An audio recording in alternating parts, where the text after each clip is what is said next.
जोहार नमस्कार। खबरें जो रहती हैं चर्चा में, खबरें जिस पर बातें होती रहती हैं, कुछ नवीनतम ताजा खास खबरों में से कुछ खबरों पर आइए नजर डालते हैं। देखिए 5 मिनट में 15 खबरें। सीएम हेमंत ने बाघ मारा, एसडीपीओ के पिता से की बात, हर संभव इलाज का दिया भरोसा, अगर जरूरत पड़े तो एयरलिफ्ट करके बेहतर जगह भी भेजने के लिए सरकार तैयार है। सरकार हॉस्पिटल के मैनेजमेंट से बात भी करेगी। मुख्यमंत्री हेमंत सोरेन ने धनबाद जिले के मधुबन थाना क्षेत्र में 2 गुटों के बीच हिंसक झड़प के दौरान ड्यूटी पर तैनात बाघमारा के अनुमंडल पुलिस पदाधिकारी पुरुषोत्तम कुमार सिंह के घायल होने की जानकारी प्राप्त होने पर उनके पिता अशोक सिंह से व्हाट्सएप पर वीडियो कॉल के माध्यम से बात कर उनके इलाज से संबंधित पूरी जानकारी ली। मुख्यमंत्री ने कहा कि इस घटना को लेकर राज्य सरकार आपके परिवार के साथ पूरी संवेदनशीलता के साथ खड़ी है। उनके इलाज को लेकर जो भी सहयोग की जरूरत होगी राज्य सरकार उपलब्ध कराएगी। हिंसक झड़प में घायल एसडीओपी की हालत गंभीर है, उन्हें गंभीर हालत में दुर्गापुर रेफर कर दिया गया है। पुलिस पर हुए हमले में एसडीपीओ पुरुषोत्तम कुमार सिंह जख्मी हो गए थे। पहले उन्हें असरफी अस्पताल में भर्ती कराया गया था, जिसके बाद दुर्गापुर मिशन अस्पताल रेफर कर दिया गया है। एसडीपीओ को सिर पर चोट लगी है, उनकी स्थिति गंभीर बनी हुई है। बता दें कि धर्माबांध ओपी क्षेत्र में 2 गुटों के बीच हिंसक झड़प हुई थी। एक गुट के द्वारा मधुबन थाना क्षेत्र में गिरिडीह सांसद सीपी चौधरी के कार्यालय को आग के हवाले कर दिया गया था। विधायक जयराम महतो ने कहा कि मैं पुलिस परिवार के साथ खड़ा हूं, एसडीपीओ जल्द स्वस्थ हो, इसके लिए ईश्वर से प्रार्थना करता हूं। उन्होंने इस घटना की कड़ी निंदा की है, ये बहुत ही असंवैधानिक की है। आज कोयला चोरों और माफियाओं का मनोबल इतना बड़ा है कि प्रशासन को भी तुच्छ समझ रहे हैं।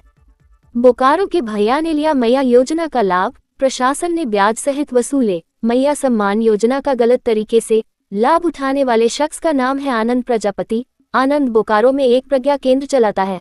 आनंद ने अपने नाम से मैया सम्मान योजना के लिए रजिस्ट्रेशन कर दिया था। बीते दिनों जब हेमंत सोरेन ने लाभुकों के खातों में पैसे ट्रांसफर किए तो आनंद के खाते में भी योजना के पैसे आए। मामले का खुलासा होने के बाद प्रशासन सक्रिय हुआ और आनंद से ब्याज सहित पैसे वसूल लिए। इस मामले में प्रशासन ने फ्रॉड करने के आरोप में आनंद प्रजापति के खिलाफ एफआईआर भी दर्ज करवाई है। सीएम हेमंत ने उठाए कोल इंडिया का मुख्यालय झारखंड लाने की मांग, स्थानीय को रोजगार की कही बात। केंद्रीय कोयला और खान मंत्रालय की उच्च स्तरीय मीटिंग में मुख्यमंत्री हेमंत सोरेन ने कई मांगे रखी। सीएम ने मंत्री के सामने मांग रखी कि खनन कार्य के लिए जमीन अधिग्रहण के पश्चात विस्थापित होने वाले रैयतों को स्टेक होल्डर बनाया जाए। कोयला कंपनियां झारखंड में स्थायी प्रशिक्षण केंद्र खोले और विस्थापितों को ट्रेनिंग दे। कोल परियोजना में विस्थापितों की भागीदारी सुनिश्चित की जाए। झारखंड में देश का उपलब्ध कुल खनिज संसाधन का 45% हिस्सा है। खनन के जरिए क्षेत्र के विकास का जितना दावा किया जाता है धरातल पर वह दिखता नहीं है। विस्थापितों को रोजगार नहीं मिलता, उनका नियम के मुताबिक पुनर्वास नहीं किया जाता, प्रदूषण से संबंधित समस्याएं भी पैदा होती है। झारखंड को 1,36,000 करोड़ मिलेगा, मुख्यमंत्री को कोयला राज्य मंत्री ने दिया समाधान का भरोसा। मीडिया के सवाल पर केंद्रीय मंत्री ने साधी चुप्पी। रैयतों की परेशानी और समझौते के अनुरूप कोल माइनिंग नहीं होने की शिकायत कोयला मंत्री से की गई। राज्य सरकार की मांग पर केंद्र और राज्य सरकार के अधिकारियों की भविष्य में बैठक कर इसका निष्पादन करने की सहमति जताई गई। झारखंड में लंबे समय से स्थानीय निकाय का चुनाव नहीं हो सका है। दरअसल सुप्रीम कोर्ट के निर्देशों के मुताबिक बिना ओबीसी आरक्षण सुनिश्चित किए स्थानीय निकाय के चुनाव नहीं कराए जा सकते। राज्य की हेमंत सोरेन सरकार ने अपने पिछले कार्यकाल में बिना ओबीसी आरक्षण के ही पंचायत चुनाव करा लिए थे, लेकिन अब भी नगर निकाय का चुनाव लंबित है। हालांकि अब ओबीसी आरक्षण सुनिश्चित करने के लिए ट्रिपल टेस्ट किया जा रहा है। मैया सम्मान योजना के लिए अब ऐसे करना होगा आवेदन। बड़ी संख्या में ऐसी महिलाएं हैं जिन्होंने मैया सम्मान के लिए आवेदन किया है, लेकिन उनको पैसे नहीं मिले हैं। ऐसी महिलाओं को क्या करना चाहिए? जिन महिलाओं ने अब तक आवेदन नहीं किया है, क्या उनको पैसे मिल सकते हैं? आइए आज हम आपको इन सवालों के जवाब बता देते हैं। आवेदन करते समय आपको आधार कार्ड, राशन कार्ड और बैंक पासबुक की जेरॉक्स कॉपी के साथ अपना पासपोर्ट साइज फोटो भी देना होगा। इन सभी डॉक्यूमेंट के साथ आप प्रखंड कार्यालय जाकर अपना आवेदन भर सकती हैं। अगर आवेदन कर लिया है और पैसे नहीं मिले हैं तो आवेदन में कहीं कोई गलती तो नहीं रह गई, इसको चेक करवा लें। बहुत से आवेदन में मामूली गलती की वजह से भी पैसे रुक जाते हैं। राज्य कर्मियों के लिए मुख्यमंत्री ने लिया बड़ा फैसला, अहम प्रस्ताव को दी मंजूरी। 10 लाख रुपए तक का मिलेगा लाभ। प्रस्ताव के मुताबिक झारखंड राज्य कर्मी स्वास्थ्य बीमा योजना के तहत 5 लाख रुपए प्रतिवर्ष की अधिसीमा के अंतर्गत स्वास्थ्य बीमा प्रदान किया जाएगा। गंभीर बीमारियों के मामलों में 10 लाख रुपया तक का हेल्थ कवरेज मिल सकेगा। इस योजना के तहत राज्य कर्मियों, सेवानिवृत्त कर्मियों के दिव्यांग आश्रितों को आजीवन स्वास्थ्य बीमा का लाभ प्रदान किया जाएगा। झारखंड में शिक्षकों की छुट्टी पर बैन लग गया है। स्कूली शिक्षा एवं साक्षरता विभाग ने बोर्ड परीक्षा के मद्देनजर माध्यमिक एवं उच्चतर माध्यमिक विद्यालयों के शिक्षकों की छुट्टी को प्रतिबंधित कर दिया है। शिक्षकों को छुट्टी के लिए अब विशेष अनुमति लेनी होगी। शिक्षा सचिव ने निर्देश दिया है कि जिले से लेकर प्रखंड स्तर के अधिकारी इसकी निगरानी करेंगे। विषयवार शिक्षकों की जवाबदेही होगी कि बच्चे उनके विषय में 100% उत्तीर्ण हो। रिजल्ट खराब होने की स्थिति में जवाबदेही तय करते हुए लापरवाह शिक्षकों के विरुद्ध अनुशासनिक कार्रवाई शुरू की जाएगी। केंद्रीय कोयला मंत्री ने रांची में 200 बिस्तरों वाले अस्पताल की रखी आधारशिला। कार्डियोलॉजी, पुल्मोनोलॉजी और न्यूरोलॉजी जैसी अत्याधुनिक चिकित्सा सेवाओं से होगी युक्त। मंत्री ने हॉस्पिटल की महत्ता को रेखांकित करते हुए इसी क्षेत्र के नागरिकों के लिए बेहतर स्वास्थ्य सेवा सुनिश्चित करने की दिशा में एक महत्वपूर्ण कदम बताया। इस अवसर पर रक्षा राज्य मंत्री संजय सेठ, राज्यसभा सांसद आदित्य साहू, राज्यसभा सांसद महुआ माझी, कांके विधायक सुरेश कुमार बैठा, चतरा के पूर्व सांसद सुनील सिंह, कोयला सचिव विक्रम देवदत्त, अपर कोयला सचिव श्रीमती विस्मिता तेज, कोयला मंत्री के निजी सचिव बक्की कार्तिकेयन, अपर निजी सचिव A Venkateshwar Reddy, coal India के chairman PM Prasad, CCL CMD Nilendu Kumar Singh, CMPDI के सीएमडी मनोज कुमार, सीसीएल के निदेशक वित्त पवन कुमार मिश्रा, निदेशक कार्मिक हर्षनाथ मिश्र, निदेशक तकनीकी संचालन हरीश दोहन, मुख्य सतर्कता अधिकारी सीवीओ पंकज कुमार और श्रमिक संघ के प्रतिनिधि उपस्थित रहे। मंत्री शिल्पी नेहा तिर्की ने बेड़ो और लापुन प्रखंड कार्यालय में सभी विभागों से संबंधित कार्यों की समीक्षा बैठक की, जिसमें विभागीय पदाधिकारी और कर्मचारियों के कई शिकायत स्थानीय जनप्रतिनिधियों और जनता से मिले। मंत्री ने जनता को आश्वासन दिया कि ये जनता की सरकार है, सभी की समस्याओं का समाधान किया जाएगा और हर भ्रष्ट और लापरवाह पदाधिकारी और कर्मचारी, चाहे वह किसी भी स्तर पर हो, उन पर सख्त कार्रवाई की जाएगी।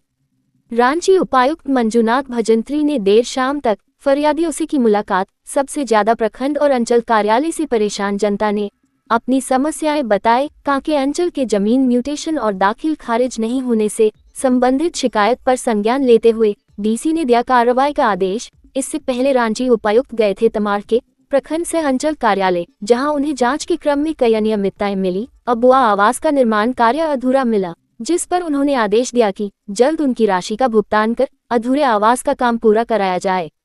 मंत्री योगेंद्र प्रसाद ने वीडियो कॉन्फ्रेंसिंग के माध्यम से राजस्व प्राप्ति के लक्ष्य को समय से पूरा करने को लेकर दिया आवश्यक दिशा निर्देश। इससे पूर्व मंत्री पेटरवार प्रखंड के चरगी घाटी में वन एवं पर्यावरण जागरूकता बढ़ाने को लेकर आयोजित मेला के कार्यक्रम में पर्यावरण के हमारे जीवन के महत्व पर अपने विचार जनता के समक्ष रखा।